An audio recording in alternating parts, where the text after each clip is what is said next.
tugatog ng buhay. Kabanata 1366. Sakto namang nagising si Wayne sa mga sandaling ito. Nagulat si Alex. Shitty, kung narinig niya ang usapan namin ni Phoebe, I would have to face serious consequences, naisip niya. Si Phoebe naman ay agad na yamakap kay Wayne sabay bulalas. Tatay, ikaw ay gising. Maganda ito. Tinakot mo ako hanggang sa mamatay. Sa kanyang mga bulalas, sumugod din si Grace. Namula ang mata niya. Larsen. Nagsimulang magyakapan ang buong pamilya habang naglalakad sa gilid si Alex. Sa hindi inaasahang pagkakataon, tinuro ni Wayne si Alex at sinabing, "Hoy bata, halika rito. Hindi pa tayo tapos mag-usap. Sino ka? At sino ang iyong ama? Bakit mo hiniling sa amin ang aking anak na magpa-DNA test?" Natigilan si Grace na parang may sasabihin. Gayunpaman, sumagot si Phoebe sa kanya bago niya magawa. "Dad, huwag mong intindihin. Nagbibiroan lang kami. Ang lalaking ito ay anak ng matandang kasamahan ni nanay." Kasamahan. WHO. William Rockefeller. Kilala mo ba siya, Dad? Nang marinig ang pangalang iyon, napawang ang bibig ni Wayne at medyo naiinis siya. Sinulyapan niya si Grace na parang nagseselos. Nadurog ang puso ni Alex. Hindi pwede. Nakipag-away kaya si tatay kay Larsen para sa pagmamahal ni Grace? Si Richard Asterisk. Kasabay nito, dumating si Sister Flora at dalawa pang half-step grandmaster sa California. "Ate, may ginawa na tayong investigasyon." Ang nanay ng punk na iyon, si Brittany, ay nakatira dito, sabi ng isa sa kalahating hakbang na grandmaster habang itinuro niya ang Rockefeller Manor. Napakagaling. Tumanggo si Flora at ngumiti ng nakakaloko. Akala ng marami ay miyembro siya ng MA sect, ngunit ang angka na iyon ay naging alamat lamang. Wala nang ganoong plan sa Mount. MA. Mag-mask up. Utos ni Flora.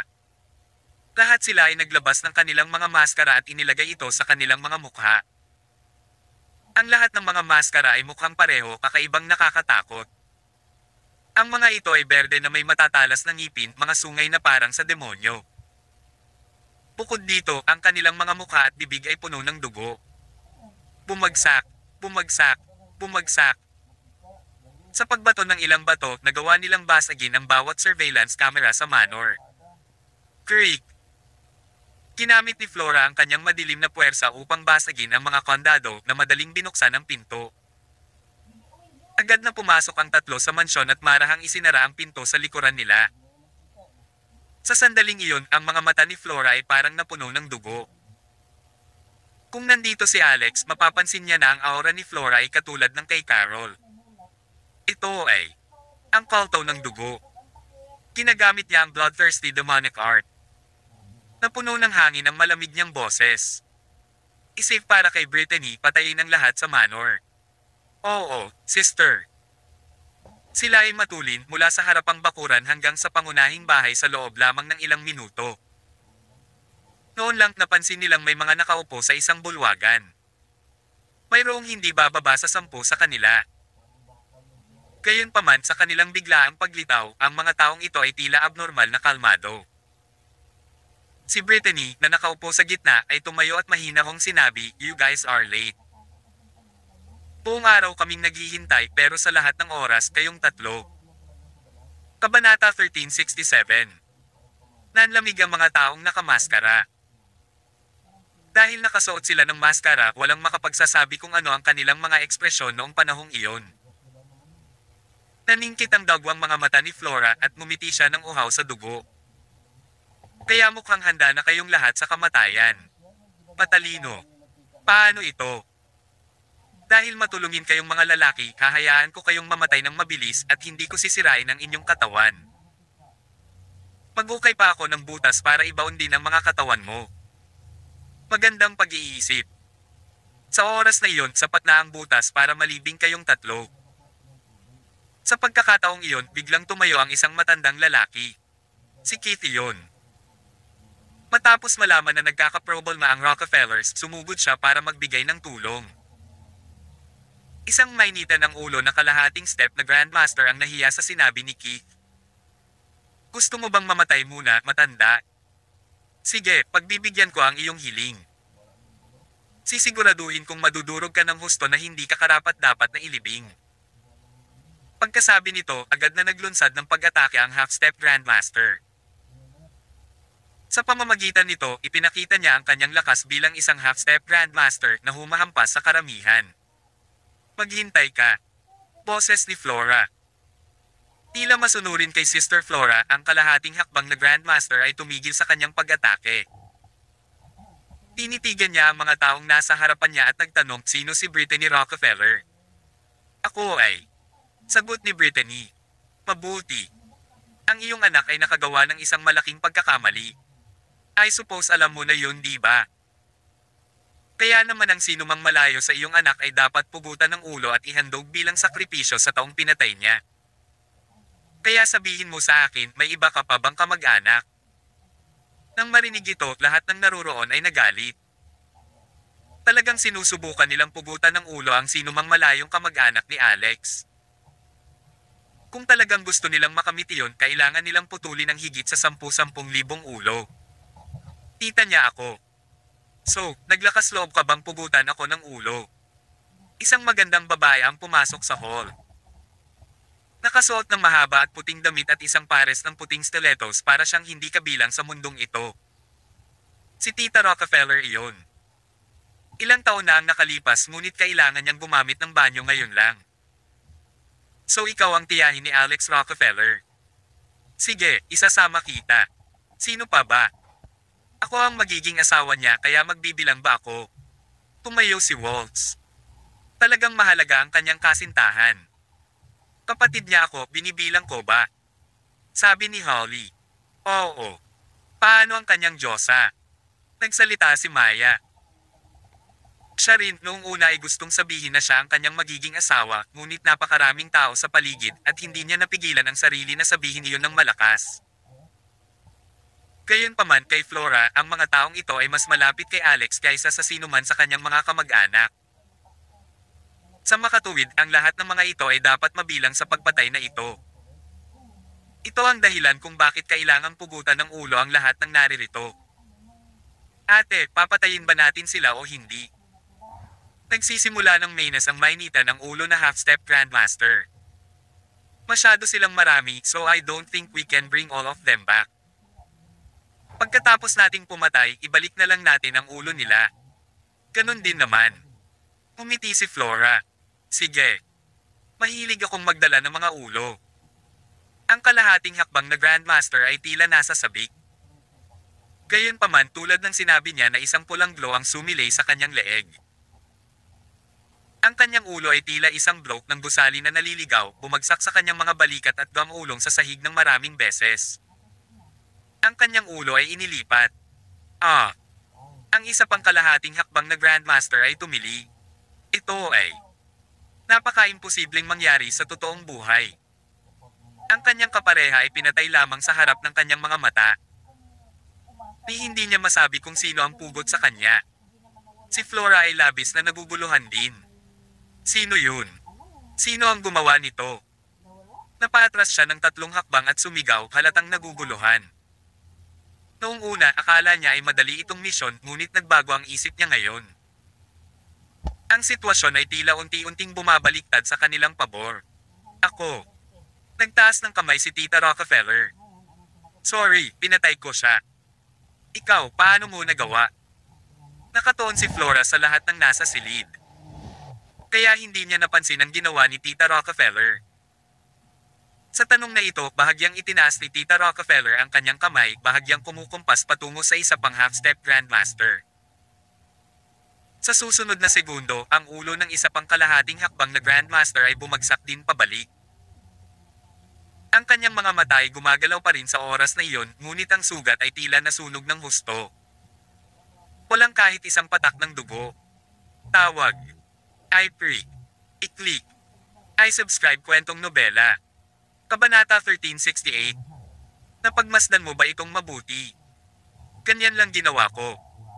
Ngunit kung hindi ka pa rin malinaw, wala akong pakialam na ipakita sa iyo muli.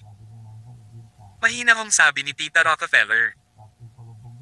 Tila ang mga kalahating hakbang na Grandmaster na pinatay niya ay walang iba kundi maliliit na sisiw sa kanya. Ito, naramdaman ni Flora na tumalon ang kanyang kaluluwa sa kanyang katawan. Napatras kaagad, gusto niyang tumakbo para palabasin. Gayunpaman nang lumingon siya, napagtanto niyang dalawang tao ang nakatayo sa pintuan. Sila Holly at Maya. Itinaas ni Holly ang kanyang mga kamao habang ang mga bola ng apoy ay nabuo sa itaas mismo ng kanyang kamay. Espiritual na kapangyarihan na may mga elemento ng apoy. Isa siyang cultivator. Nagulat si Flora.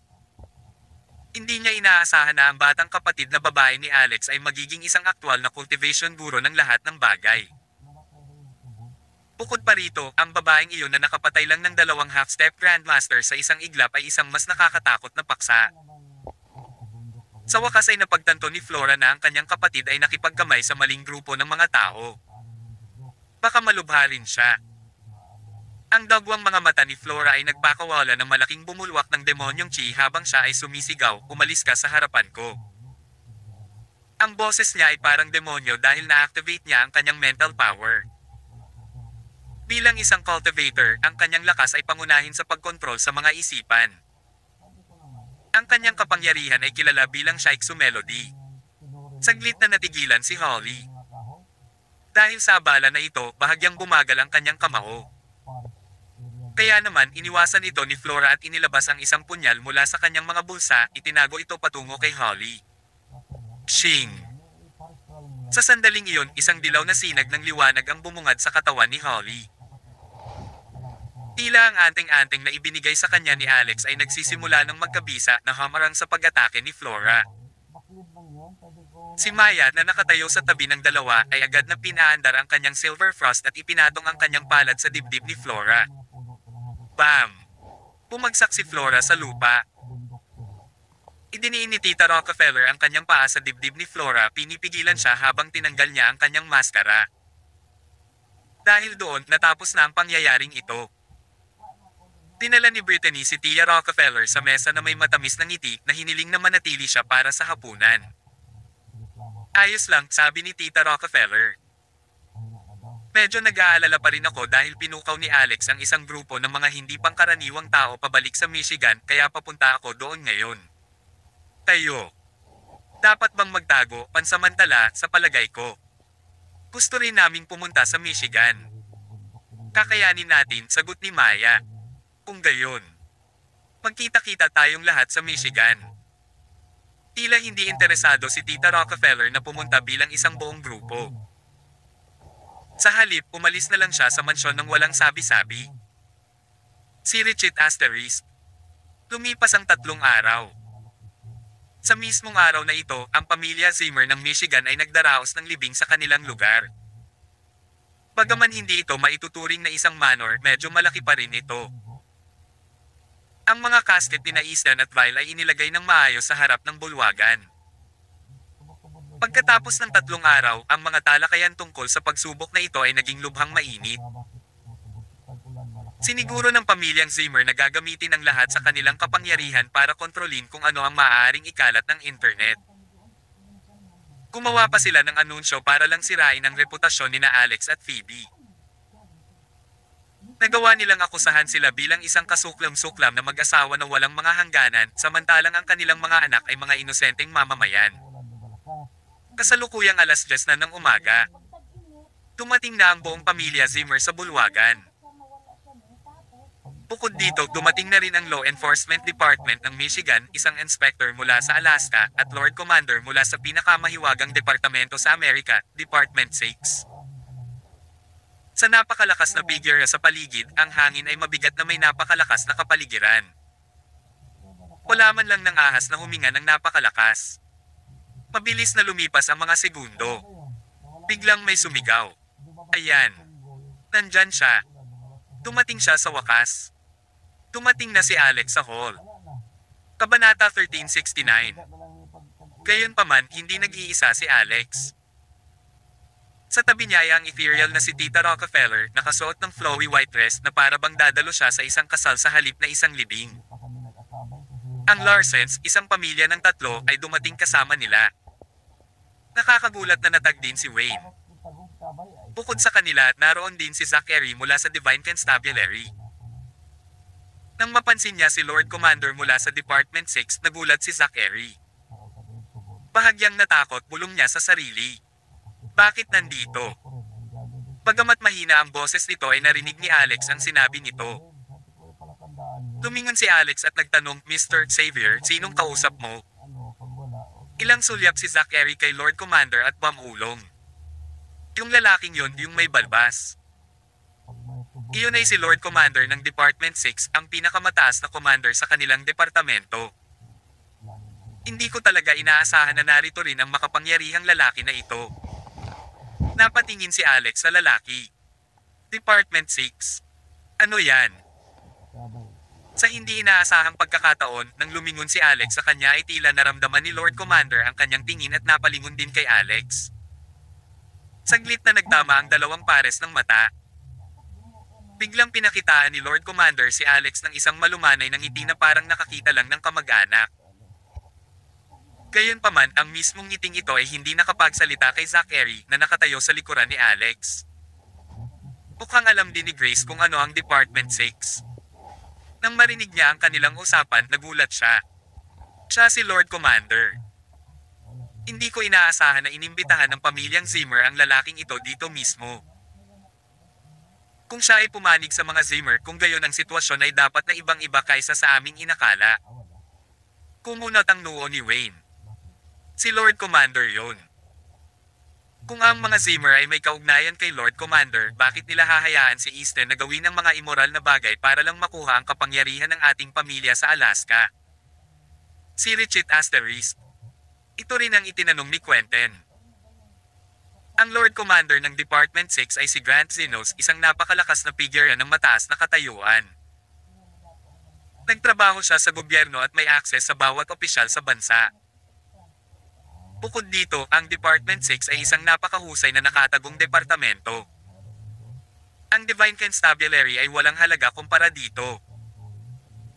Kung ang Divine Constabulary ang may pananagutan sa pangangalaga sa publiko, ang Department 6 ay responsable para sa buong gobyerno. Kung ikukumpara sa Divine Constabulary, ang Departamento 6 ay higit na misteryoso at mas mataas din sa klase. Kaya naman ito ang dahilan kung bakit ang pinakamataas na opisyal ng Department 6 ay binyansagang Lord Commander. Alam ni Quentin na wala siyang kinalaman kay Lord Commander ni hindi pa sila nagkita noon. Hindi niya alam kung bakit biglang sumulpat ang lalaking ito. Noong nagkita sila kanina, halos lumuhad na siya sa kanyang harapan sa kabila ng kanyang titulong gobernador. Kinailangang paalalahanan siya ng kanyang asawa, si Snow, nakalimutan mo ba na ang iyong backbone ay medyo kilala si Lord Commander? Ngayong patay na sila, malamang na pumunta siya para tulungan ka dahil opisyal ka pa. Baka hilingin ka pa niyang sumali sa departamento niya. Sinampal ni Quentin ang sariling hita. O tama na. Bakit hindi ko naisip iyon? Iyon siguro ang dahilan. Umiti ng nakakaloko si Snow. Ngayong kakampi na sa atin ang Lord Commander, bakit pa tayo matatakot sa Divine Constabulary? Maging ang mga Larsen ay kailangang lumuhad sa harap niya at sipsipin ang kanyang mga daliri sa paa kung gusto niya. Ang mga mata ni Quentin ay mukhang malupit habang tumatango. Nagpatuloy si Snow. Mapaghihiganti ang pagkamatay ng ating anak. Hindi sila maaaring mamatay ng walang kasama. Kaya dapat mamatay sina Alex Rockefeller at Phoebe Larsen ngayon.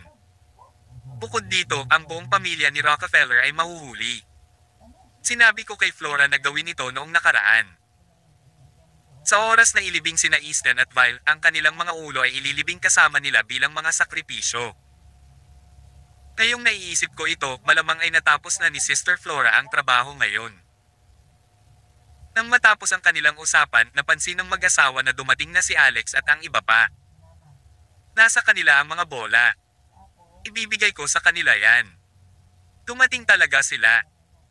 So iyon ang lalaking pumatay kay Easton at Violet. Mukhang hindi siya pamilyar. Bakit nakahanap si Mr. Larsen ng isang ordinaryong tao para maging manugang niya? Mas magaling si Easton sa kanya kahit anong tingin mo dito. Napakatanga mo. Hindi mo ba alam na ang lalaking iyon ay apo ng presidente ng Divine Constabulary? Ano man ang kanilang background o katayuan, hindi magkakaroon ng pagkakataon si Easton. At saka, maaaring maraming gobernador sa Amerika, ngunit isa lang talaga ang presidente ng Divine Constabulary. Nagsimulang magbulungan ang lahat. Kasama rito ang mga lumabas sa Larsens 3 araw na ang nakalipas, kabilang si Lynette mula sa pamilyang Glenn at Diego mula sa pamilyang Sinclair. Ang kanilang mga core ay nawasak ni Alex na naging sanhi ng kanilang pagkamuhi para sa kanya na umusbong mula sa kaibuturan. Matapos mapagtanto na narito si Lord Commander upang dumalo sa libing, lahat sila ay tuwang-tuwa. Nang si Alex at ang iba pa ay pumasok sa bulwagan, gayunpaman, hindi sila mukhang nagpaplanong magbigay ng respeto sa mga patay. Lumuhod. Bigyan pareho sina Easton at Vile ng tig-18 kautaw ngayon din. Para magsisi sa iyong mga kasalanan. May babaeng nakatayo sa gilid. Siya ay kapatid ni Quentin, si Agnes Zimmer. Pagkaraang mapansin na dumating sina Alex at Phoebe, ang mabalasik na ekspresyon ng mga ito ay nagalit sa kanya, dahilan para magsalita siya sa galit. Tawag. I-pre. I-click. I-subscribe kwentong nobela. Kabanata 1370. Kasunod ang mga hiyawan ng bawat miyembro ng pamilya Zimmer at ang kanilang mga kaalyado. Lumuhod at lumuhod. Lumuhod at lumuhod. Pagkaraan ng ilang sandali, ang kanilang mga boses ay umalangaw-ngaw sa bulwagan na parang lindol. Sa isang iglap, uminit ang kapaligiran. Noong panahong iyon, ang Departamento ng Pagpapatupad ng Batas ng Michigan, ang inspector mula sa Alaska at Lord Commander ng Department 6 ay tahimik lahat. Nakaupo lang sila sa gilid, pinagmamasdan ang bawat galaw ni Alex. Puno ng paghamak ang kanyang mga mata habang sinusulyapan ang 2 kabaong. Deserve ba nila ito? Malamig na tumawa siya. Ano ang sinabi mo? Ang mga mata ni Agnes ay puno ng galit, ang kanyang ekspresyon ay puno ng poot. Nakapatay ka ng tao, ngunit hindi ka lumuluhod at nagsisisi sa iyong mga kasalanan. How dare you try and act cocky? Alam mo ba kung nasaan ka ngayon? Bakit ka nandito? Nandito ka ba para ipagmalaki ang pagiging mamamatay tao? Tila kalmado si Alex, hindi siya pinansin ng bamaling ito kay Quentin. Nandito ako para bigyan ka ng regalo. Natigilan si Agnes. Anong regalo? Saan iyon? Patuloy na hindi siya pinapansin ni Alex. Tumaas ang kanyang boses, nagtanong siya, may itatanong ako sa iyo. Nasaan ang regalo? Pingi ka ba, bastos ka? Smack. Sinampal ni Tita Rockefeller na nakatayo sa tabi nila, si Agnes sa tapat ng mukha niya, pinalipad siya ng 8 metro pabalik. Pagkatapos nitong sampal, hindi na makatayo si Agnes. Hindi kahit kaunti. Malamig nang umiti si Tita Rockefeller. So, kailan ka namin hinayaang magdaldal ng ganyan? Sa isang iglap, ang kanyang mga salita at kilos ay nagdulot ng kaguluhan sa loob ng bulwagan. Nagsimulang sumigaw ang lahat ng miyembro ng pamilya Zimmer at ang kanilang mga kaalyado. Nais nilang arestuhin sina Alex at Tita Rockefeller para lamang mabayaran nila ang kanilang ginawa sa buong halaga kung hindi higit pa. Habang nagpapatuloy ang kaguluhan, tila nawawalan ng kontrol ang sitwasyon. Tumingin si Quentin kay Lord Commander na nakaupo pa rin doon, kalmado gaya ng dati. Gayunpaman sa pag-unlad ng sitwasyon, kinailangan ni Quentin na tumayo at kumilos sa lahat. Lahat, please calm down for now. Isa itong paglilitis para sa pagpatay kasama ang mga opisyal ng 3 pinakamalaking departamento dito, sigurado akong magbabayad ang mga mamamatay tao sa kanilang ginawa. Pagkatapos ay lumingon siya kay Alex. So, anong regalo ang dala mo? Isang korona o isang bagay? Kung ganoon ang kaso, maaari mo na lang itong iwanan. Hindi namin tatanggapin ng mga Zimmer ang regalo mo. Ha? Gusto mo? Bahagyang tumawa si Alex at pinitik ng malakas ang kanyang mga daliri. Ilang saglit lang, parang may hinihila papasok sa hall mula sa labas.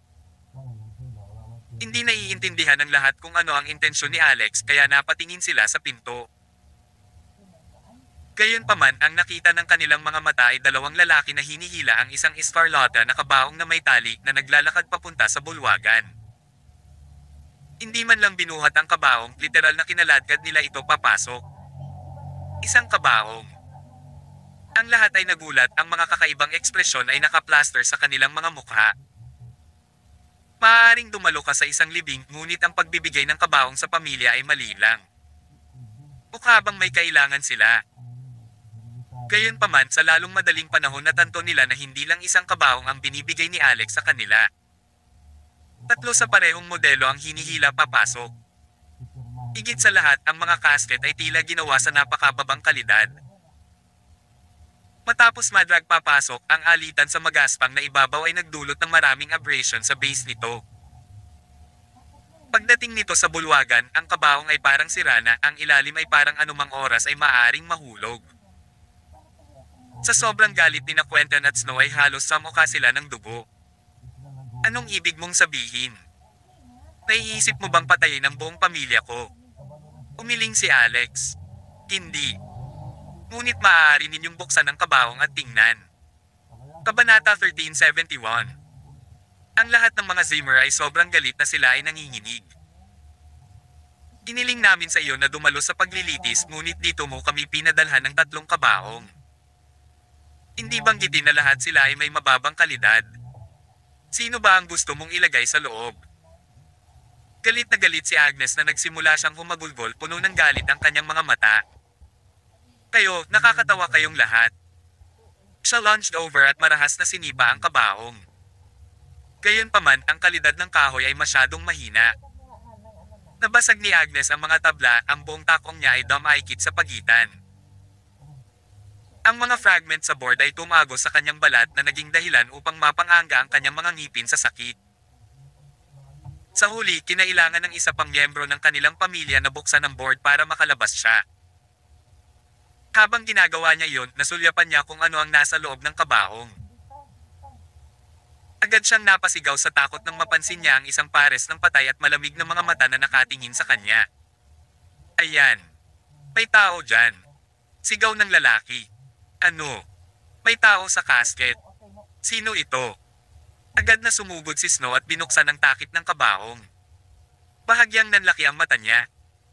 Kapatid niyang babae iyon, si Sister Flora. Sa sandaling iyon, ang kanyang mga mata ay ipininta sa isang maliwanag na lilam ng pula ng dugo habang ang kanyang ulo ay nalunod sa galit na nalunod ng walang hanggan. Si Flora ay isa sa kanyang pinakamahusay na mga kaalyado na mas makapangyarihan at sanay din kaysa sa The Shredder. Ang kasalukuyang martial arts world ay niluwalhati ang mga Grandmaster na parang sila ang ganap na ranggo na maaaring makamit ng isang martial artist. Dahil dito, parang wala pang 10 Grandmaster sa loob ng Amerika. Sa totoo lang, ito lang ang alam ng publiko. Bagamat wala talagang maraming Grandmaster sa bansa, ang mga taong may ganitong mga ranggo ay hindi itinuturing na bihira, lalo na sa mga sinaunang angkan. Ang mga Grandmaster ay hindi kasing lakas ng sinasabi ng ilan. Ang innate martial honor ay mas mataas pa sa isang Grandmaster. Kaya't ang mga maaaring makamit iyon ay ang mga tunay na masters. Gayunpaman, sa loob ng Blood Cult, hindi rin ang innate martial honor ang pinakamalakas. Ito ay dahil naligaw sila sa ibang landas kumpara sa paglilinang ng demonyo, isa na itinuturing na ibang uri ng paglilinang. Si Flora, isang demonic cultivator na nakamit ang divine transcendence, ay kanang kamay din na babae ni Snow. Isa siya sa mga taliban ng mortal na kaharian. Ngunit ang talibang ito ay namatay. Ang gusto lang gawin ni Snow ay isiga ang kanyang puso at patayin ang lahat dito. Agad niyang kinalma ang sarili na wala rin ang pulang dugo sa kanyang mga mata. Nandito na si Lord Commander ng Department 6. Siya ay isang tunay na master, ngunit walang nakakaalam kung gaano siya kalakas. Narinig kong nakamit niya ang napakataas na ranggo. Kaya hindi ako sigurado kung magagawa ko ito kahit na nakabuo na ako ng tamang demonic core. Ang kanyang orihinal na plano ay hindi maaaring mabago. Kahit na namatay ang kanyang mga anak, ang kanilang pagkamatay ay walang halaga kumpara sa muling pagkabuhay ng Blood Cult. Alam niyang kailangan niyang tiisin ito ng tahimik. Maya-maya lang ay naglakad na rin si Quentin. Nang makita niya ang bangkay ni Flora, nagulat siya at nagalit. Itinuro niya ang isang daliri kay Alex at sumigaw. Baliw ka! Baliw ka! Ang halimaw mo! How dare you pumatay ng madre? Masyado kang malupit. Kung gusto mong patayin ang pamilya namin, pwede mo na lang akong puntahan. Bakit ka pumunta para sa isang madre, for God's sake? Sobrang heartbroken. Hindi siya naglalagay ng isang aksyon. Iyon ay dahil hindi lang ordinaryong bodyguard si Flora sa kanya kundi ang kanyang may bahay. Matagal na siyang nakipagtalik kay Flora, sa likod pa rin ni Snow. Gayunpaman, wala siyang ideya na bahagi rin ito ng plano ni Snow. Si Snow ang nagsabi sa kanya na matulog sa sarili niyang asawa. Ang gobernador na ito sa Michigan ay isang mahalagang piraso ng chess sa kanilang pamamaraan upang muling buhayin ang kulto. Sa pamamagitan ng pagpapatulog sa kanya ni Flora, pagsisisihan niya ang kanyang mga ginawa, sa gayon ay nagbibigay kay Snow ng mas malaking kalamangan kapag manipulahin at ginamit niya siya. Tawag. I-pre. I-click. I-subscribe kwentong nobela. Kabanata 1372. Ito ay parang walang katotohanan at nakakatakot. Gayunpaman, sa blood cult, ito ay normal. Binuksan din ang dalawa pang kabaong. Ang katawan ng dalawang half-step grandmaster sa loob ay hindi man lang konektado sa kanilang mga ulo. Pumalakpak. Tumakbo si Quentin, agad na lumuhod sa harap ng Lord Commander ng Department 6, bumagsak ang buong katawan niya sa lupa. Sumigaw siya, "Panginoong Commander, kailangan mong bigyan ng hustisya ang mga Zimmer. Itong mamamatay tao, ang hamak na ito. Walang respeto sa batas." Gayon din, gusto kong idmanda si Wayne Larson dahil sa pagiging mastermind nito, at gusto ko ring idmanda ang Divine Constabulary para sa pagtakpan para sa nahatulan. Kasabwat sila. Nagtaas ng kilay si Grant. Hindi muna siya kikilos, ngunit dahil nakaluhod si Quentin sa harap niya, kailangan niyang tumayo. Tumingin siya kina Wayne at Zachary. Kayong dalawa, may sasabihin. Yumuko si Wayne kay Lord Commander. Dahil nandito rin si Lord Commander, it's for the best. Pumunta ako dito sa pagkakataong ito para makuha ang hustisya para sa anak ko. Lumakas ang Snow. Pinatay ng anak mo ang anak ko. Ngayon ay talagang humihingi ka ng hustisya para sa iyong anak. Paano naman ang mga anak ko, kanino ako makakakuha ng hustisya noon? Sabi ni Grace, they were guilty.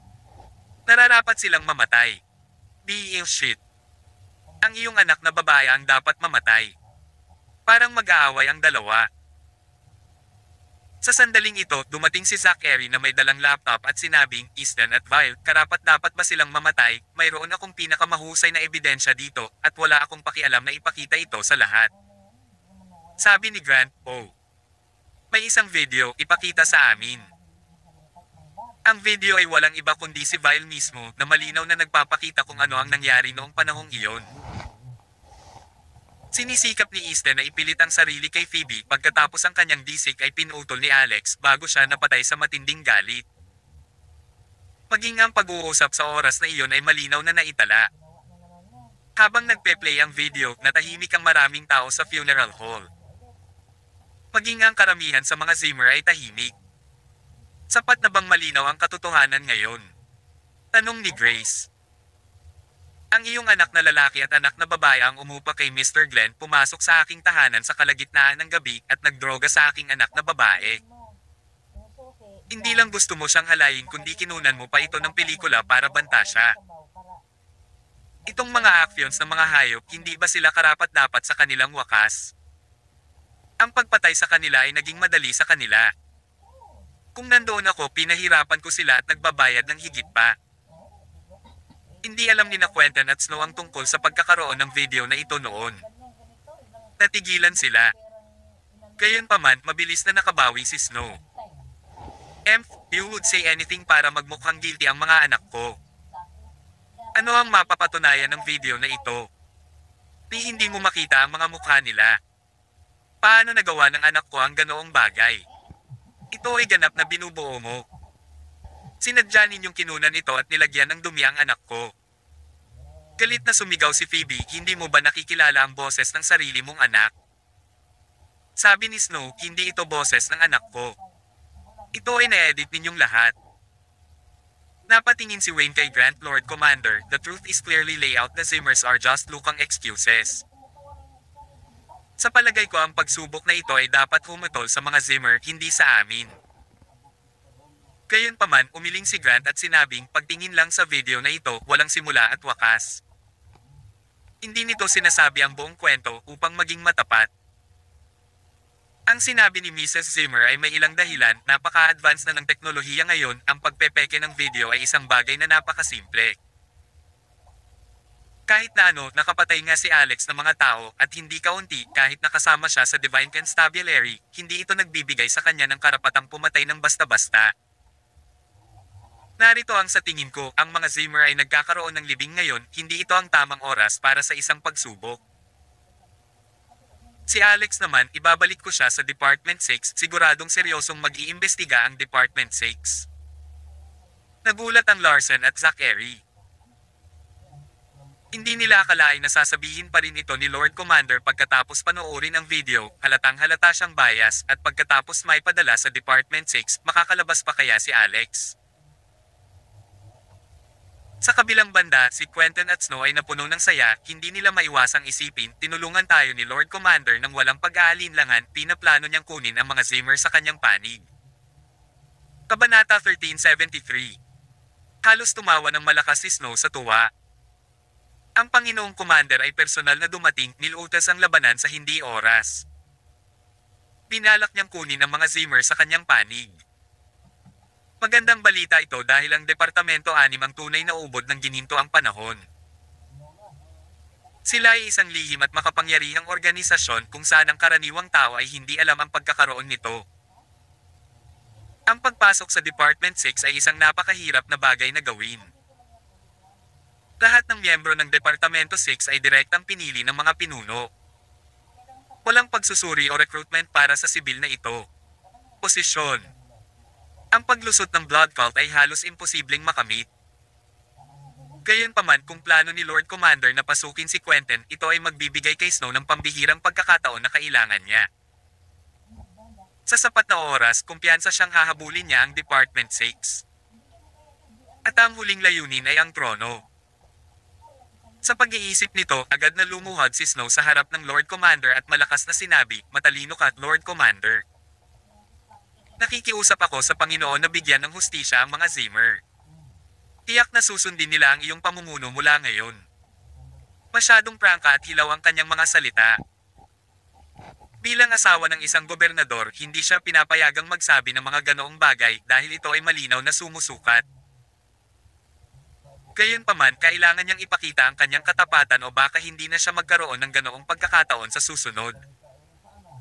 Ang Panginoon Commander ay hindi madalas na lumilitaw pagkatapos ng lahat.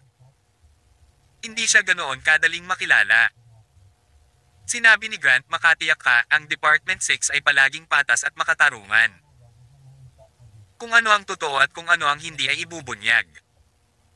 Kung walang kasalanan ng iyong anak na lalaki at babae, bibigyan ko sila ng hustisya." With that, tinuro niya si Alex. "Sumama ka sa akin." Mabilis na tumalon si Zachary sa harapan. "Lord Commander, maghintay." "Zachary, tigilan mo ba ako?" Tinisya ng Panginoong Commander. Isang pangungusap lang ay bumuhos ang malamig na pawis ni Zachary. "I wouldn't dare, pero simple lang ang kasong ito. Mayroon akong iba pang ebidensya na nagpapatunay na karapat-dapat sina Easton at Vile.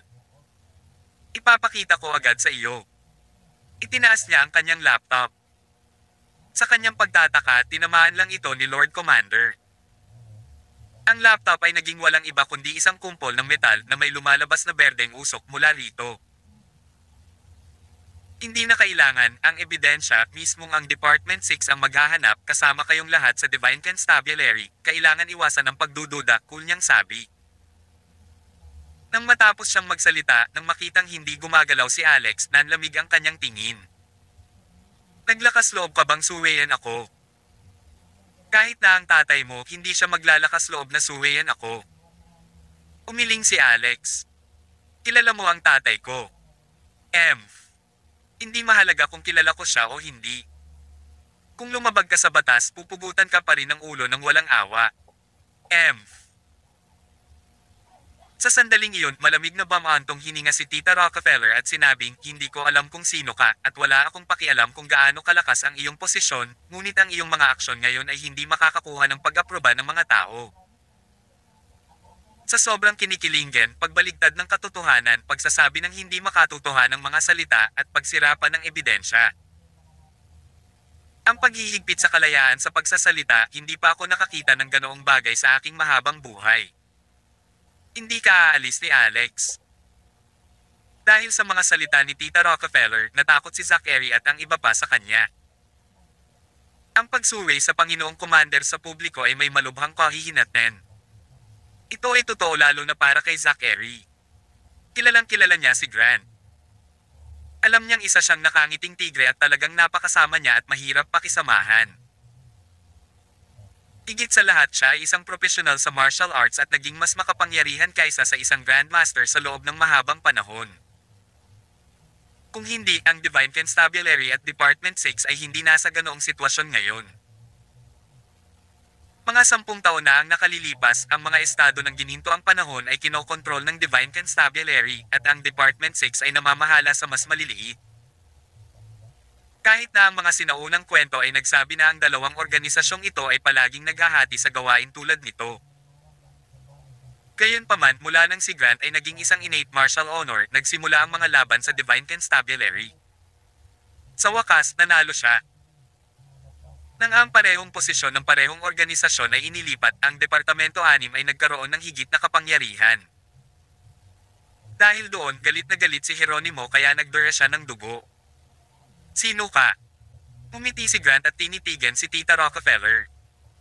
Ako ang kanyang tiyahin, sagot ni Tita Rockefeller. Sa sumunod na segundo, biglang nagbago ang ekspresyon ni Lord Commander, naglakas loob ka bang insultuhin ako?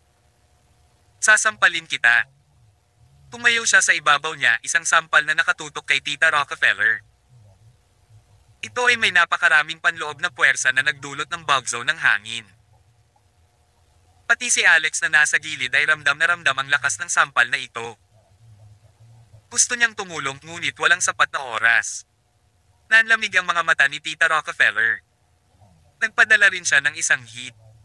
Beauty Falcon Punch. Boom! Tarat-tarat. Ang dalawang kapangyarihang ito ay nagtagpo sa himpapawid at nagpadala ng isang pagsabog. Isang napakalaking butas ang lumitaw sa sahig mula sa pagsabog sa loob ng funeral hall.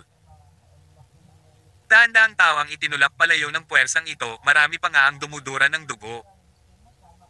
Ang tatlong kabaong sa gitna ay tila kasinggan ng papel na natangay sa gulo. Itinayo ni Alex ang Mystic Armor sa isang defensive wall na ikinukulong ang Larsen sa likod niya. Pumalakpak. Tatlong malalaking hakbang paatras si Tita Rockefeller. Sa bawat hakbang niya, may lalabas na malaking dent sa sahig. Pagkaraan ng tatlong hakbang, basag na ang puting takong sa kanyang mga paa at nababalot ng dugo ang kanyang maselang paa. Tawag. I-prick. I-click. I-subscribe kwentong nobela. Kabanata 1374. Kasunod yun, ibinuka niya ang kanyang bibig at nagluwa ng sariwang dugo. Tita, okay ka lang ba? Nang makita ito, labis na nag-alala si Alex para sa kanya. Hindi niya inasahan na matatalo ang kanyang tiyahin at matatalo sa isang hampas ng mahina. Ang Panginoon Commander ay masyadong makapangyarihan. Mabilis niyang pinuntahan ang kanyang bag at kumuha ng rejuvenation pill, pinadaos-dos ito sa bibig ni Tita Rockefeller. Ang rejuvenation pill ay ang pinakamataas na antas ng pill na maaari niyang gawin sa yugtong ito. Bukod sa pagpapahaba ng buhay ng isang tao, mayroon din itong magagandang epekto sa pagpapagaling. Nilunok ni Tita Rockefeller ang tableta at pinunasan ng dugo sa kanyang bibig gamit ang kanyang kamay at sinabing, ayos lang ako. Mag-iingat ka.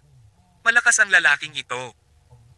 Sa kabilang banda, nagulat si Lord Commander nang makitang hindi patay si Tia Rockefeller matapos ang kanyang tama. Gayunpaman, halos natuon ang kanyang atensyon kay Alex.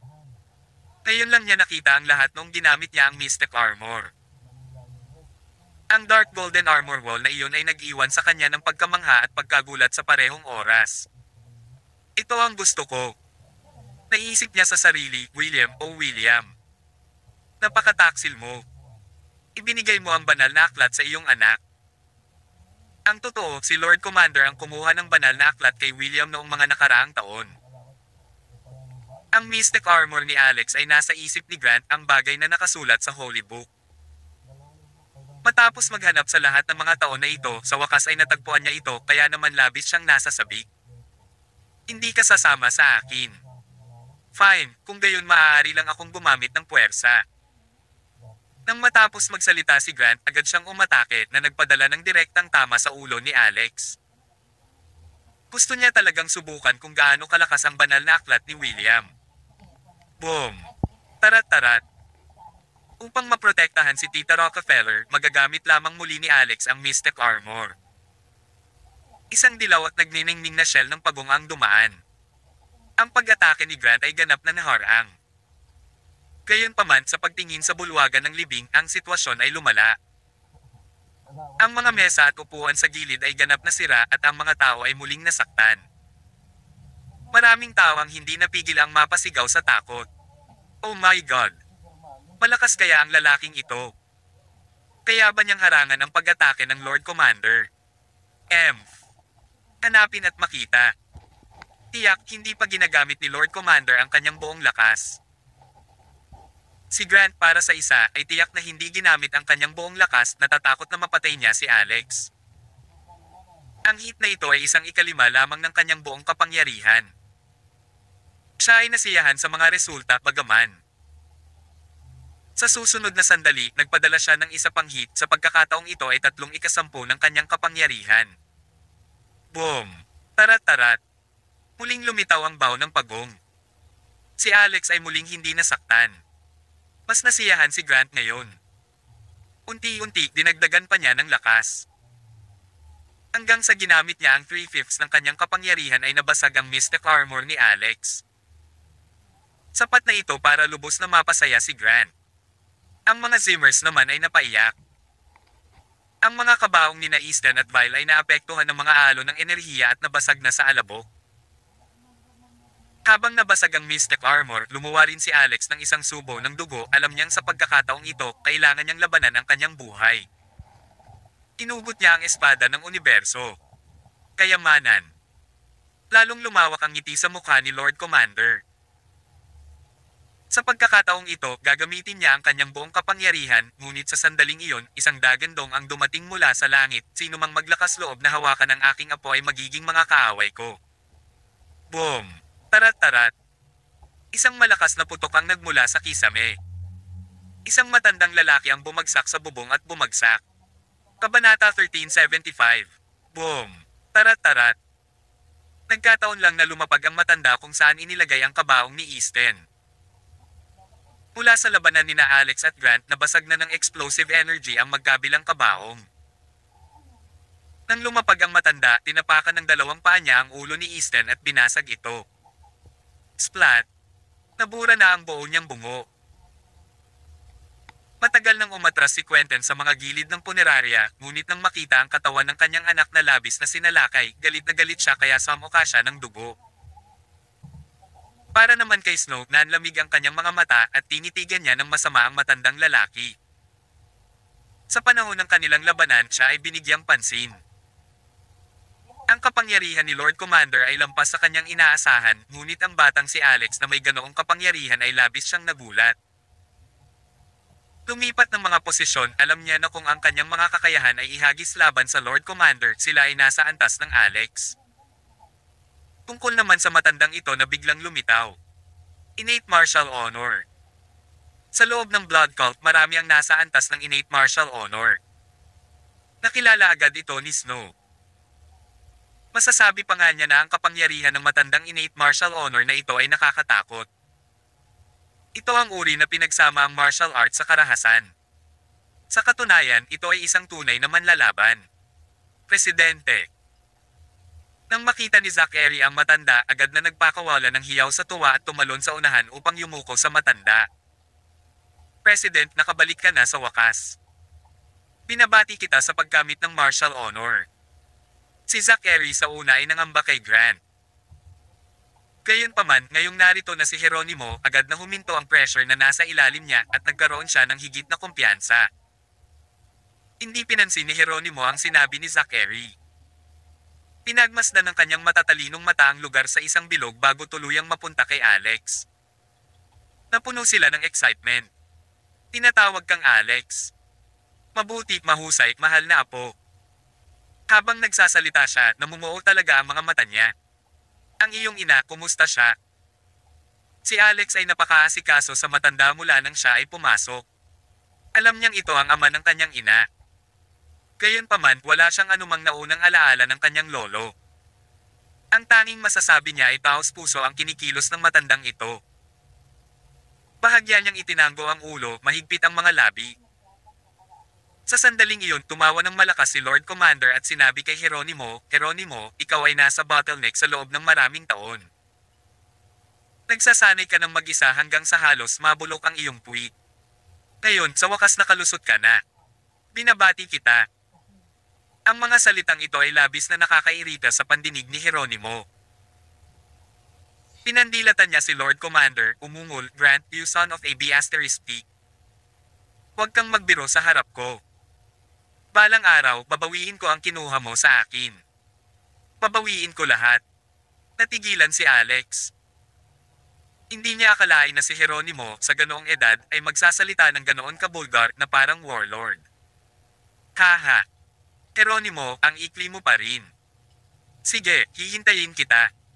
Todong ngiti naman si Grant. Tinuro ni Geronimo si Alex at sinabing, "Apo ko ito, Grant. I should be asking you, bakit mo inaatake ang apo ko? Nasa ganoon ka na ka-F** king age pero parang aso ka na. Binibuli ang isang mas bata.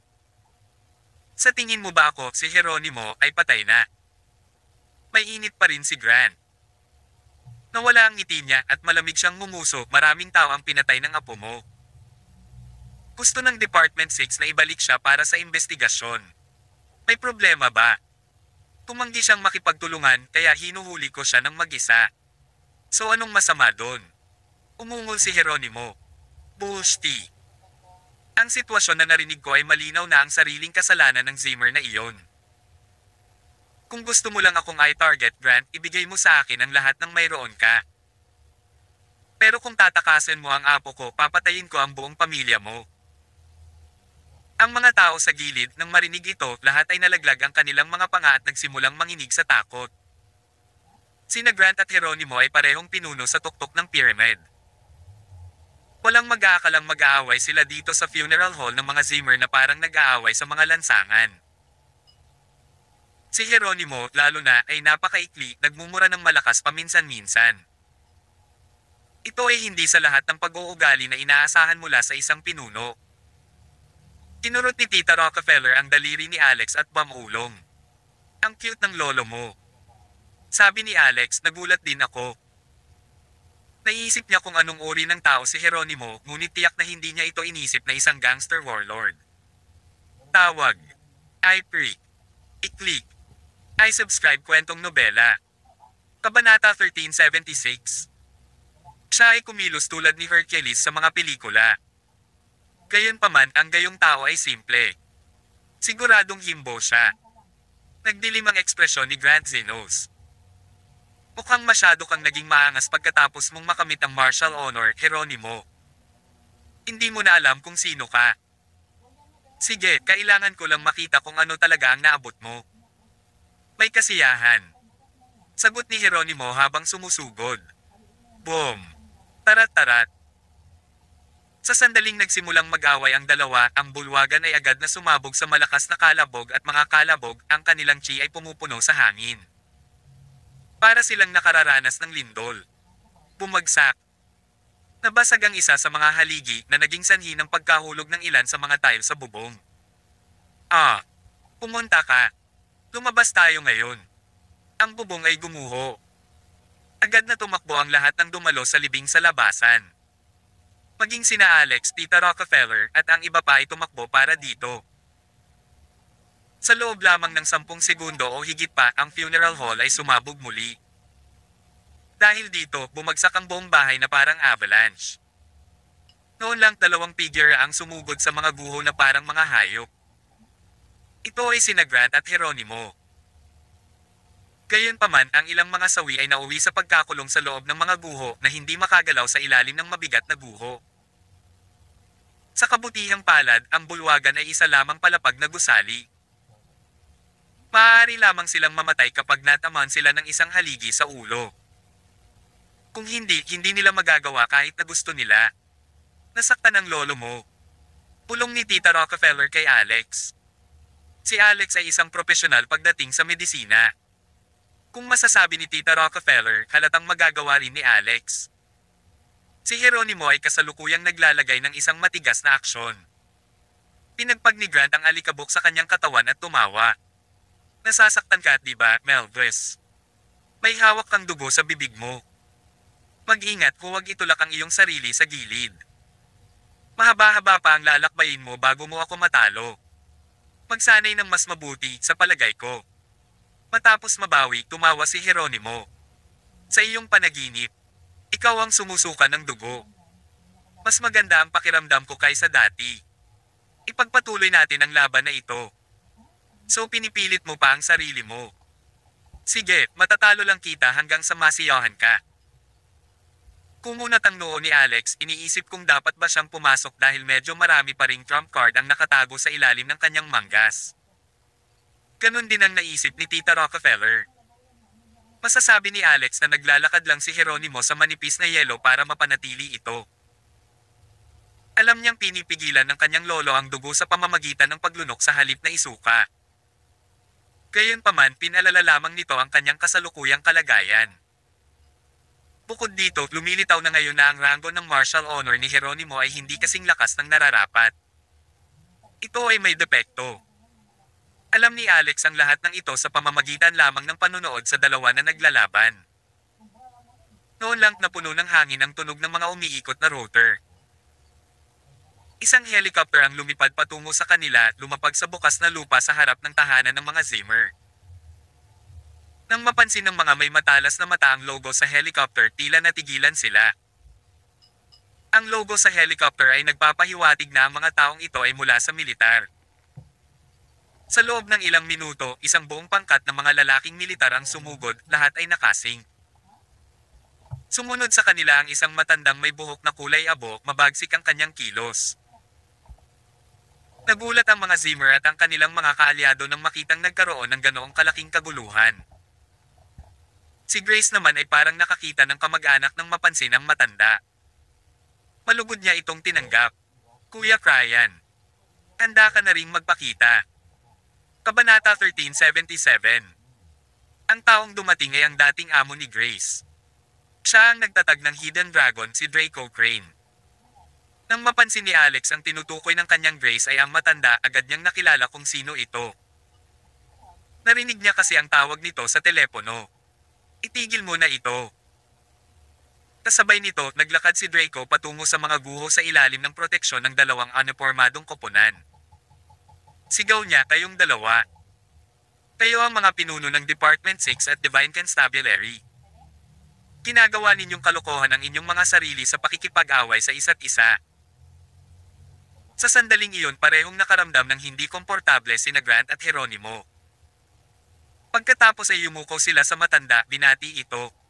Kuya Crane. Si Draco ay mas matanda sa dalawa. Siya ay hindi kahit na sa parehong henerasyon. Kaya naman siya ay itinuring na kabilang sa mga pinakabihirang at pinakamatandang bayani sa loob ng Amerika.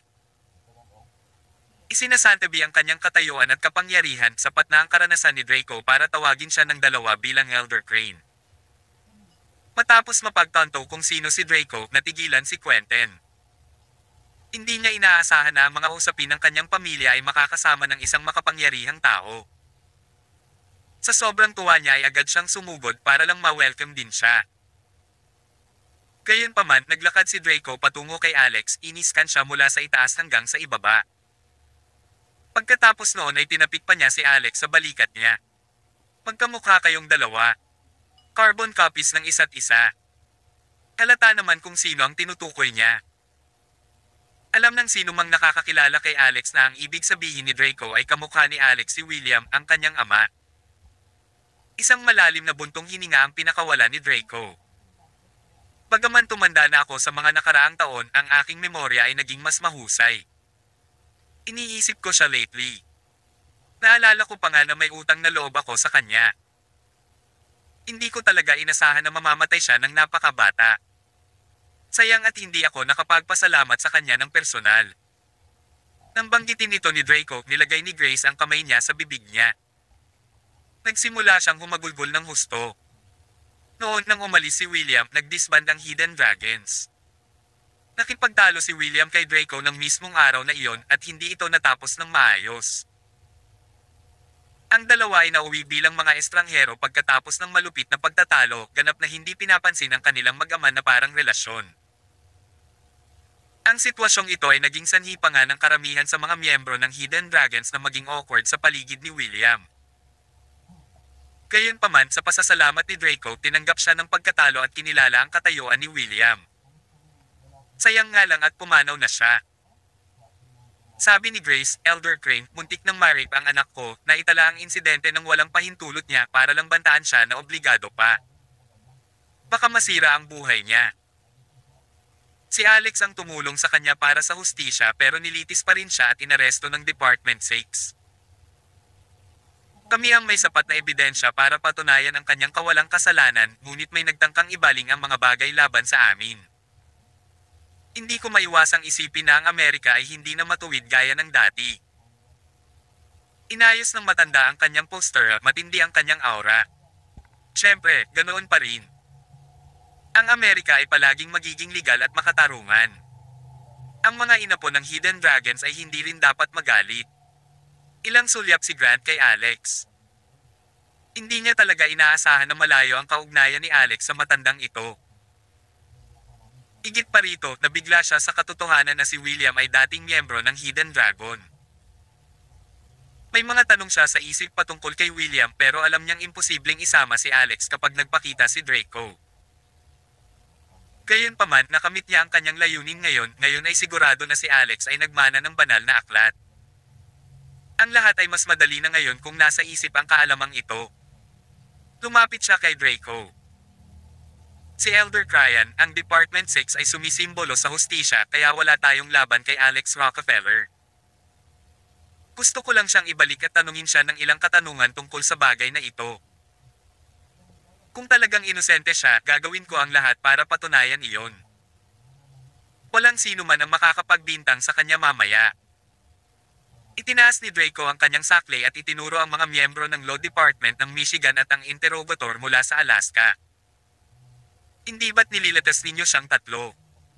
Ituloy mo lang kung ganoon. Ikaw ay Panginoong Commander, alang-alang sa Diyos. Hindi mo ba kayang lutasin ang gayong maliit na bagay? Kung ikukumpara ang kanilang lakas, nagawa ni Grant na patayin si Draco sa isang kamay lamang. Gayunpaman, hindi ito isang sitwasyon kung saan maaari silang makipaglaban upang magkaroon ng sasabihin sa mga bagay. Tawag. I-pre. I-click. I-subscribe kwentong nobela. Kabanata 1378. Tumanggo si Grant. Sige.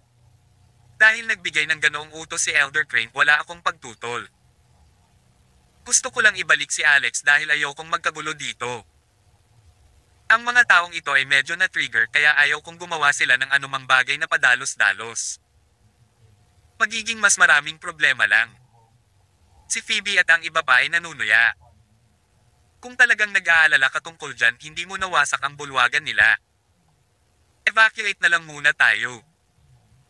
Sa utos, marami ang pinalayas sa tahanan ng mga Zimmer at napilitang itikom ang kanilang mga bibig.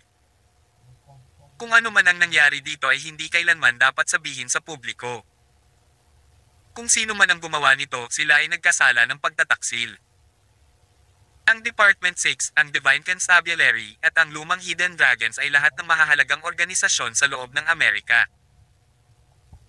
Kung malalaman ng sino man na sila ay nag-aaway, ito ay magiging isang pambansang alitan, lalo na kung ang insidenteng ito ay kilala sa buong mundo. Ito ay isang bagay na hindi nila pinapayagan.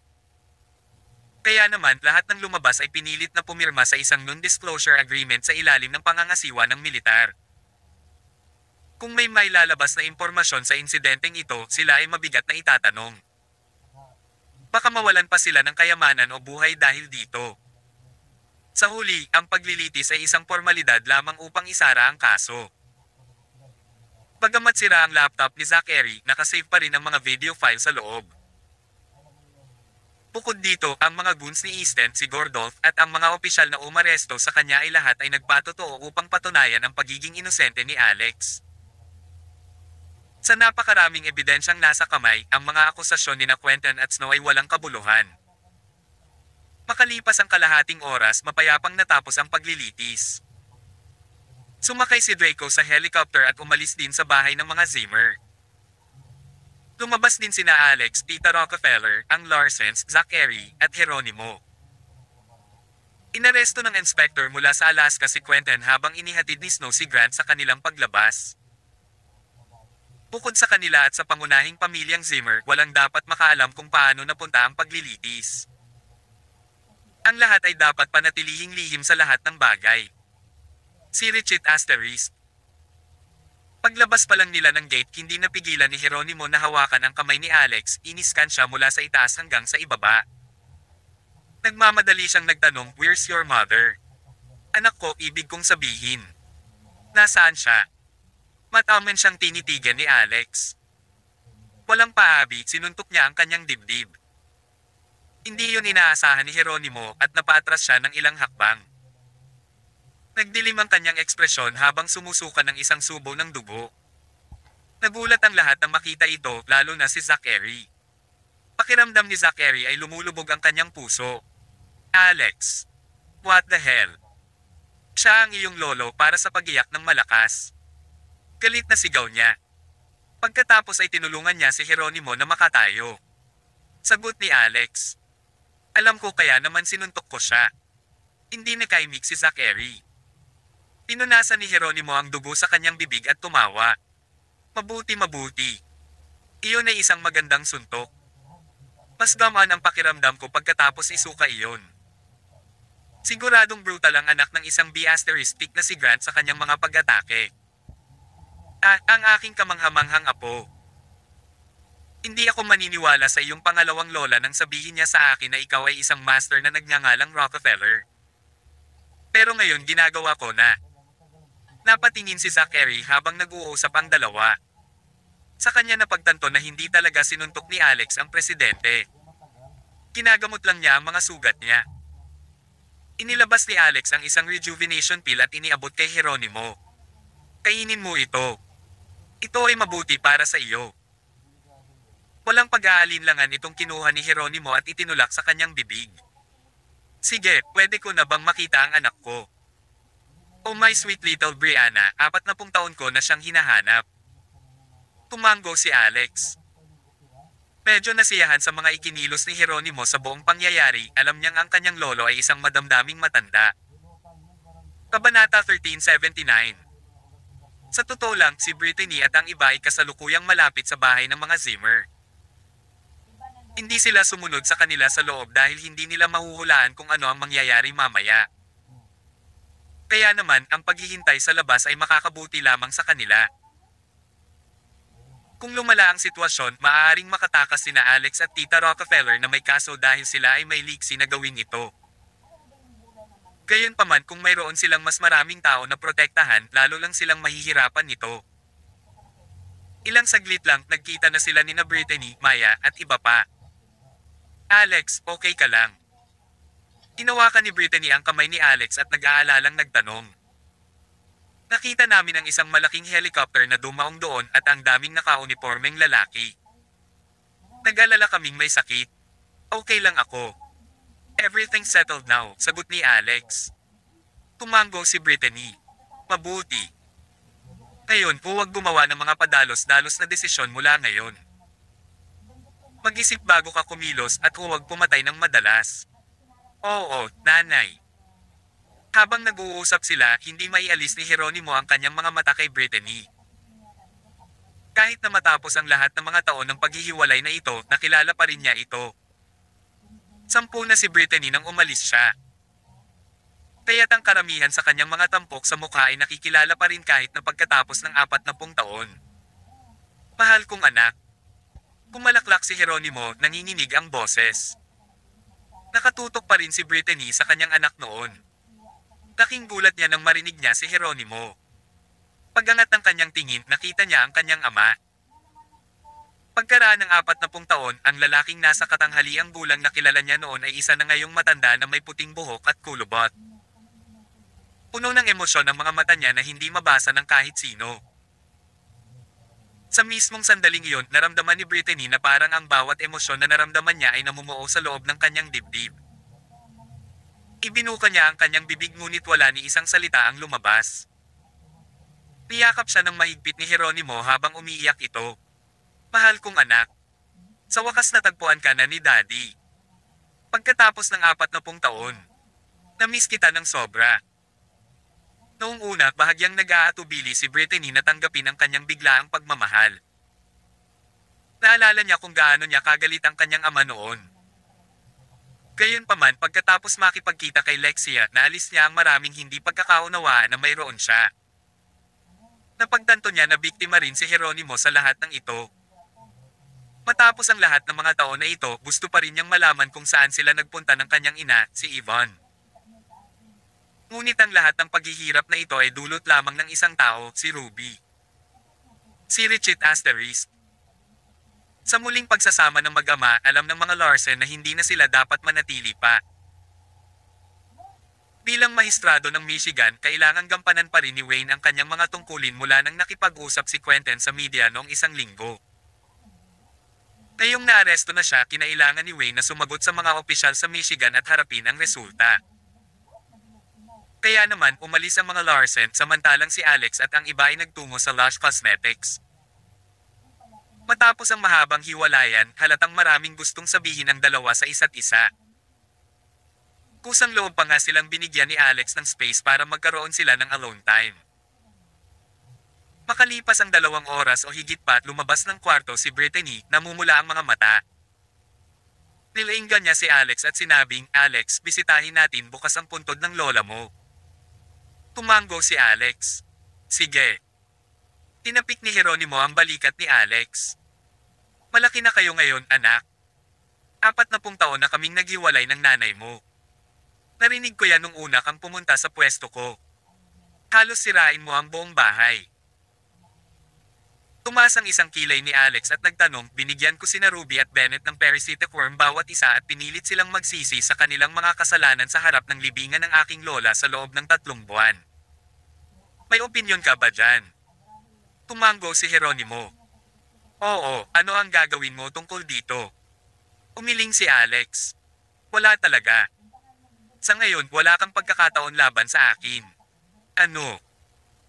Ako ang iyong lolo at nakamit ko ang ranggo ng martial honor, paano mo masasabing hindi ako magkakaroon ng pagkakataon? Matatalo mo ba talaga ang isang martial honor rank fighter? Tawag. I-pre. I-click. I-subscribe kwentong nobela. Kabanata 1380. Hindi ka talaga, sagot ni Alex. Mahina ang kalagayan mo ngayon. Kung hindi ako nagkakamali, itinulak mo ang iyong sarili upang makamit ang martial honor, kaya ang lahat ng ito ay isang ilusyon lamang. Sa totoo lang, kung nagawa mo na, sisirain mo lang ang anumang pagkakataon na talagang makamit ang martial honor. Karaniwan, hindi posible na makamit iyon ngayon. Natigilan si Jeronimo. Siya na ang kanyang kasalukuyang estado ay talagang isang ilusyon. Matapos pukawin ni Alex ang mga Zimmer, nalaman ni Lexia na ginagamit ni Quentin ang lahat ng bagay sa kanyang pagtatapon upang pilitin ang paglilitis kay Alex. Kaya naman, pagkatapos ng maraming pagsasaalang-alang, nakahanap siya ng mga paraan upang ipaalam kay Jeronimo na nagkulong sa sarili para sa pagsasanay. Tulad ng napagtanto ni Jeronimo na natagpuan nila ang kanyang anak na babae, kasama ang isang bagong apo, hindi niya kinaya ang katotohanang may nagtatangkang mang-api sa kanyang pamilya. Kaya naman, naging sukdulan na siya dahil stagnant ang kanyang pagsasanay, gamit ang isang lihim na paraan upang i-activate ang kanyang enerhiya sa dugo at itinulak ang kanyang sarili upang makamit ang martial honor. Sagot ni Jeronimo. "So paano kung hindi ko ma-improve ang rank ko? Maliit na bagay. Isang hakbang pa rin ako palapit sa aking libingan. Wala na akong masyadong oras." Umiling muli si Alex. "Hanggat tinatrato mo ng tama ang aking ina at ibigay sa kanya ang utang mo sa kanya sa nakalipas na 40 taon, tiyak na matutulungan kitang mabuhay ng 20 taon pa. At kung ikaw ay mapalad, maaari kang mabuhay ng mas matagal." Alam ko rin na hindi mo makakamit ang martial honor ng mag-isa, ngunit matutulungan kita dyan. Ngunit muli, si Jeronimo ay napuno ng hindi paniniwala. Si Richie Asterisk.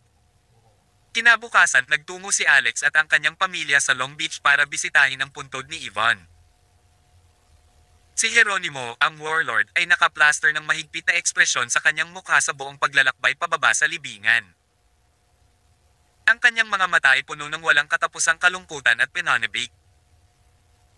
Sinabi sa kanila ni Lexia na si Ivan ang dating babaeng pinakamamahal ni Jeronimo sa buong mundo. Tila hindi siya nagmalabis kahit kaunti. Gayunpaman sa oras na iyon, ang libingan ni Ivan ay napapaligiran ng isang malaking grupo ng mga lalaking nakaitim. Sa halos 200 libingan sa kabuuan, ang sementeryo ay hindi ganoon kalaki. Gayunpaman 30 bodyguard ang nakaharang sa lahat ng pasukan. Hindi nila hinahayaan ang sinuman na bumisita sa libingan ng kanilang mga pamilya. Nasa opisina ng pamunuan ng sementeryo sina Ruby at Bennett. Sa tabi nila ay may 2 dalaga rin. Noong una, ang opisina ay walang pinagkaiba sa guard use pero nagbago ang lahat simula nang dumating sila. Hindi lang aircon ang nilagyan nila kundi isang malaking telebisyon ang nakatayo ngayon sa gitna ng silid, kasama ang isang malaking kama na may memory foam mattress at 2 marangyang massage chair. Ito ay tila na refurbished sa isang marangyang silid ng hotel. Tahasang sinabihan sila ni Alex na lumuhod sa libingan ni Ivan para magsisi, ngunit pumunta lamang ang 2 rito para magsaya sa buhay. At mag-e-epekto na naman yata ang Katie. Marilyn, bilis. Itali kami at bigyan kami ng dosis. Sabi ni Bennett sa kasambahay habang tinitingnan ang oras sa massage chair. Opo, Ginoo. Agad na sinimulan ng 2 katulong ang pagsilbi kay Ruby at Bennett. Ang parasitic worm na ito ay nagpahirap sa 2 sa loob ng ilang araw. Kaya naman nagkaroon ng mga gasgas sa buong katawan nila. Ang ilang bahagi ay nahawa pa at nagbunga ng nana. Ang pamahid ay kailangang ilapat araw-araw. Hindi pa sila nagdusa ng ganito at iyon ang dahilan kung bakit nais nilang isumpa ang buong bloodline ni Alex. Sinubukan nilang maghanap ng lunas, naghahanap ng mga doktor at eksperto na maaaring makatulong, ngunit wala sa kanila ang makakatulong. Ang tanging paraan upang mabawasan ang mga epekto ay ang pagkuha ng isang dosis ng isang tiyak na lason. Pagkalipas ng 5 minuto, nagsimulang muling magkabisa ang parasitic worm sa kanila. Nakatali ang mga paa ni Ruby at Bennett sa massage chair, nagmamasahe pa rin habang nagpupumiglas. Ang kanilang mga ekspresyon ay baluktot habang sila ay sumisigaw ng naghisteryoso, nagmumura. Alex, ikaw na bastos. Dapat mabulok ka sa impyerno. Papatayin kita. Papatayin kita. At Brianna, ikaw na maliit na B***. Maghintay ka. Kung maaari kitang lasunin ng 1 beses, maaari kitang lasonin ng 100 beses. Ikaw din, Ivan. Ikaw na matanda. Ikaw maikling buhay, walang kabuluhan B***. Puhukayan ko ang iyong mga buto at ihahalo sa semento. Kaya't tuluyan kang matatapakan. Palagi kang nasa ilalim ng lahat. Habang sila ay patuloy na nagmumura, may nagtulak sa mga pinto ng opisina at pumasok. Ang tao ay mukhang malamig, tila puno ng pagpatay na layunin. Si Jeronimo yun. Kabanata 1381. Halos magalit si Jeronimo nang marinig ang mga masasamang salita mula kina Ruby at Bennett. Sa totoo lang, nag-aalinlangan siya nang sabihin ni Lexia na si Ruby ang pumatay kay Ivan at sa kanyang anak na babae dahil palaging binibigyan siya ni Ruby ng pakiramdam na nakikita niya ang malaking larawan at may pakiramdam ng pagiging angkop. Hindi siya mukhang taong papatay sa sarili niyang pamilya. Higit pa rito, gaano siya kabisyo kung subukan niyang lasunin ang 10 taong gulang na si Brianna. Gayunpaman, ngayong narinig na niya ito sa sarili niyang mga tenga, talagang sinira nito ang kanyang mga halaga. Guro. Ito ay dahil hindi matatag ang pag-iisip ni Ruby at Bennett matapos maturukan ng lason kasama ng pagsisimula ng parasitic disease. Ang tanging nagawa na lang nila ay lumundag na lang sa massage chair, sumisigaw at nagmura.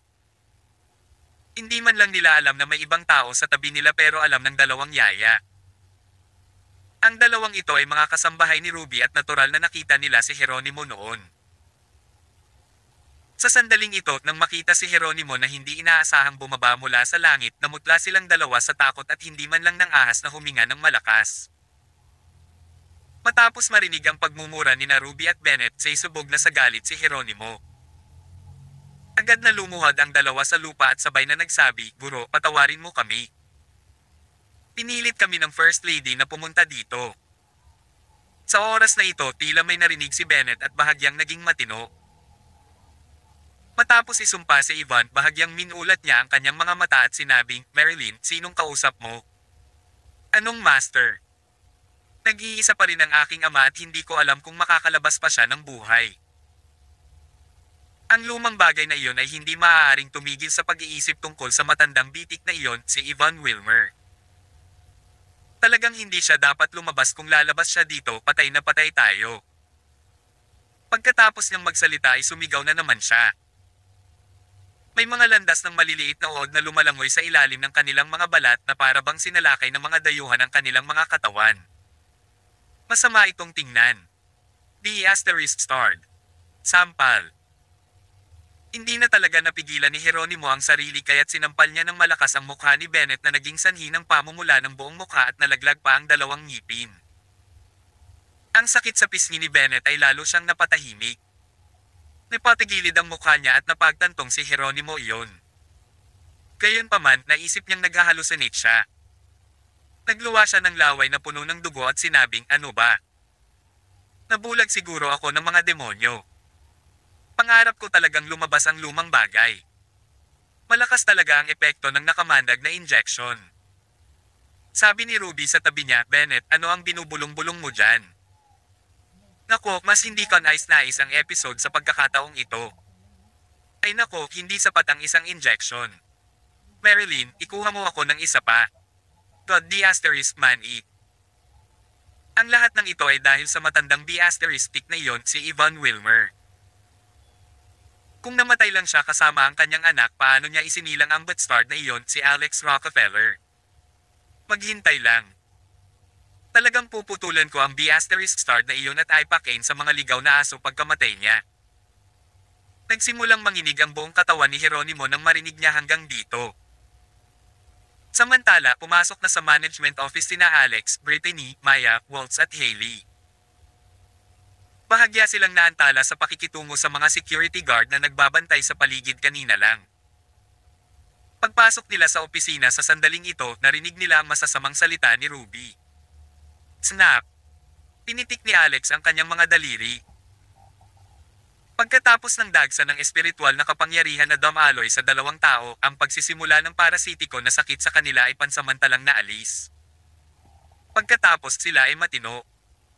Nang makahinga ng maluwag si Ruby, bigla na lang siyang nakarinig ng boses. "Pinaluhod ko kayong mga tao sa libingan ng aking lola upang magsisi. Ano ang pinunta mo dito? Enjoy your life." Kilalang kilala si Ruby sa boses na iyon dahil kailangan niyang sampin siya ng daan-daang beses bawat araw. Naalala niya ang boses at ngiti nito kaya hinding-hindi niya ito makakalimutan. Alex Rockefeller, kailan ka dumating?" Agad na tumalon si Bennett mula sa massage chair at pinagpawisan siya ng malamig. Bakit sila pumunta sa munting sementeryo na ito? Hindi ba't isang gawa lang ang nakikita ni Alex? Umaasa sila na maalis na ni Alex ang parasitic disease sa kanilang katawan makalipas ang 3 buwan. Gayunpaman, hindi talaga sila maaaring lumuhod sa libingan ni Ivan, tama ba?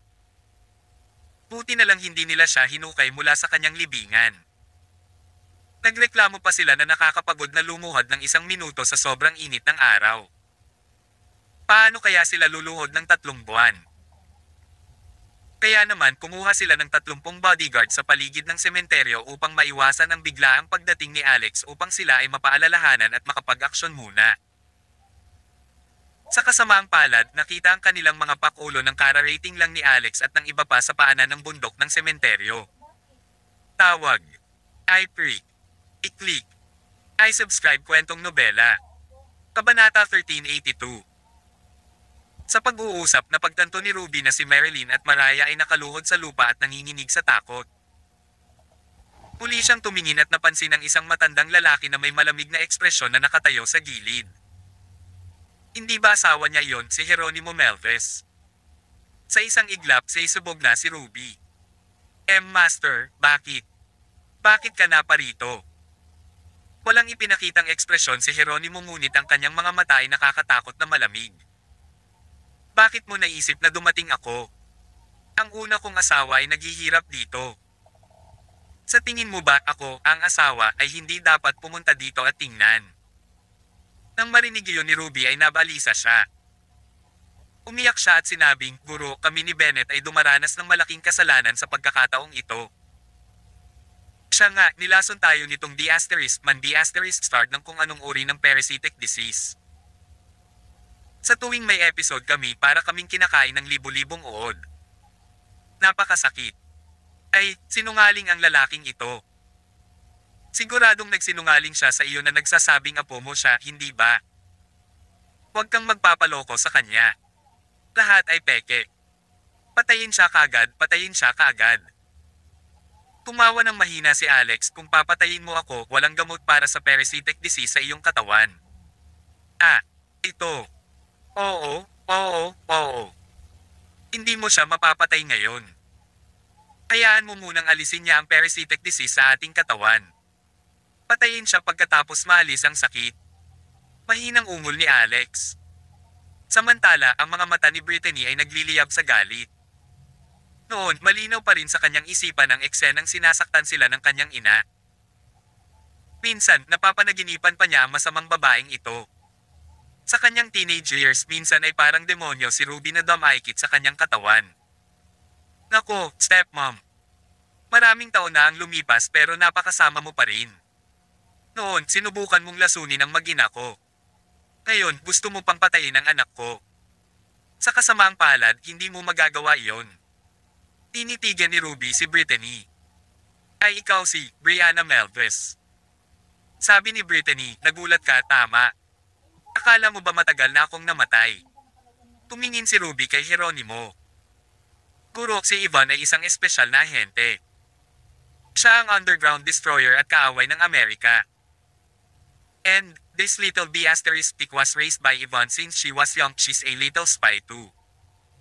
Wala akong ginawang mali. Lahat ng ginawa ko ay para sa iyo at sa pamilyang ito. At para sa buong Amerika. Bayani ako ng Amerika at hindi ako nagkakamali. Gayunpaman, maniniwala ba si Jeronimo sa kanya? Kahapon lang buong-buo na niyang inimbestigahan ang bagay na iyon. Sa isang malayong tingin, sinabi niya kay Brittany, saan inilibing ang iyong ina? Dalhin mo ako para makita ito. Sige. Hindi nagtagal, nakarating ang grupo ng mga tao sa puntod ni Ivan. Diretsong kinaladkad ni Alex sina Ruby at Bennett at inihagis sa lupa. Lumuhod. Hindi nang ahas ang dalawang tao na tumutol kay Jeronimo. Samantala, nanginginig ang katawan ni Jeronimo na may halong-halong damdamin nang tingnan niya ang larawan ni Ivan sa lapida. Hindi siya kumibo ngunit unti-unting umagos ang dugo mula sa gilid ng labi niya. May kasabihan nga, masakit ang puso ng isang tao na hindi na siya makahinga. Ito ay marahil kung ano ito ay tulad ng. Pagkatapos ng hindi malamang tagal ng panahon, bigla niyang sinabi, Ruby, masakit ba kapag umaatake ang parasitic disease? Tumango si Ruby. Masakit. Ito ay talagang mas masakit kaysa sa kamatayan. Hayaan mo akong makatulong sa iyo. Bam! Nang hindi man lang lumingon, idiniin ni Jeronimo ang kanyang palad sa ulo ni Ruby. Kabanata 1383. Sinabi ni Ruby na mas masakit ang parasitic disease kaysa kamatayan kaya tinulungan siya ni Jeronimo para maibsan ang sakit. Sa isang pagsabog ng panloob na puwersa sa loob ng kanyang palad, ang ulo ni Ruby ay agad na naging isang latyan ng paste. Kung ikukumpara sa pang-araw-araw na pagdurusa ng parasito na nakakasakit sa puso sa loob ng 100 araw, ang gayong instant na kamatayan ay isang mas masayang pagtatapos. Nang makita ang sariling ina na pinatay ng kanyang ama gamit ang palad at dahan-daang bumagsak sa lupa, gulat na tumalon si Bennett na may nakakatakot na ekspresyon. Papa, paano? Paano mo ito magagawa? Siya ang iyong unang asawa kahit anong mangyari. Napakaraming taon na ang lumipas, paano mo natitiis na patayin siya? Paano ko matitiis? Ang mga salita ni Bennett ay lubos na ikinagalit ni Jeronimo. Tumingon siya na namumula ang mga mata at tinitigan ang panganay na anak. Noon, paano kayo nakatiis na patayin sina Ivan at Brianna? Ilang taon na si Brianna noon? 10 taong gulang pa lang siya. Tsaka, nakalimutan mo na ba? Sino ang nagbuwis ng buhay para iligtas ka noong kinidnap ka ng mga bandido noon? Tita Ivan mo yun. Kung hindi siya humakbang ng buong tapang, matagal ka ng patay. Nang hindi malinaw ang pagkakakilanlan ng iyong ina at kinubkob siya ng mga Red Guard, sino ang nagbigay sa kanya ng takip? Tumakas ang nanay mo habang muntik ng bugbugin ng tita Ivan mo, naalala mo pa ba? Wala kayong naaalala. Sino ang mga walang puso? Paano ako, si Jeronimo Melves, makakapag-asawa ng ganoong asawa at mangganganak ng isang anak na katulad mo? Matapos isiga ang lahat ng ito, tumingin si Jeronimo kay Bennett na may hindi tiyak na ekspresyon.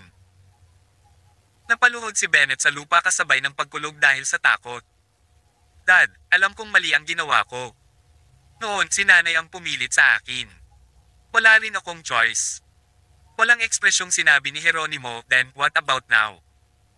Makalipas ang 40 taon, sino ang gustong agawin ang kumpanya ni Brianna? Sino ang gustong pumatay sa apo ko? Hindi kaya napipilitan ka pa rin ng nanay mo hanggang ngayon? Ako. Patayin mo ang iyong sarili. Pare, mali ako, mali talaga ako. Sis Brianna, nakikiusap ako sa iyo. Patawarin mo ako, patawarin mo ako. Hindi ko na uulitin. Ayaw kong mamatay. Tumingin sa kanya si Brittany nang walang reaksyon. Pero nagsalita si Alex. Ayaw mong mamatay, ayaw din mamatay ng lola ko at ayaw din mamatay ng nanay ko noon. Huwag kang umiyak sa iyong edad, gaano ito kakilakilabot. Tingnan mong mabuti ang view ng mundong ito minsan pa. Tandaan na maging mabuting tao sa iyong susunod na buhay kapag muling nagkatawang tao ka mamaya. Hindi, pakiusap, hindi. Si Bennett ay takot na takot sa kaibuturan. Ayaw niya talagang mamatay. Mabangis siyang tumalon at gumawa ng huling namamatay na pakikibaka dahil isa rin siyang dalubhasa sa daigdig. Alam niyang halos wala na ang pagkakataong makatakas siya sa mga eksperto tulad ng sarili niyang ama at Alex. Gayunpaman kung maaari niyang i-hostage si Brittany, mas malaki ang tsansa niyang magtagumpay. Kaya naman agad niyang sinugod si Brittany at sinubukang kunin ito. Gayunpaman ang hindi niya alam ay hindi rin ordinaryong tao si Brittany. Nang sisikailan na sana ni Bennett si Brittany sa leeg, bigla niyang inatake ang kanyang palad sa mismong bahagi ng puso ni Bennett. Ito ang specialty ng Silver Frost Icebound. Agad itong nagkaroon ng epekto sa kanyang puso.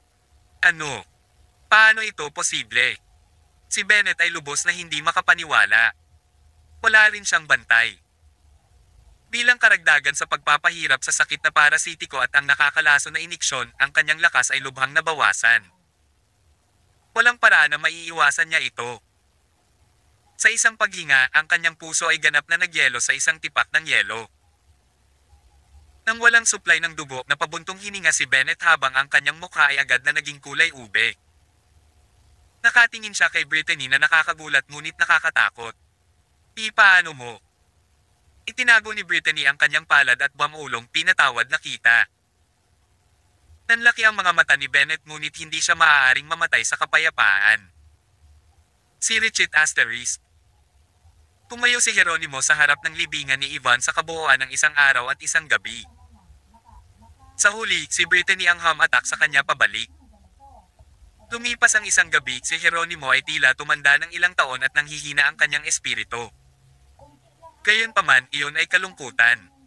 Till then.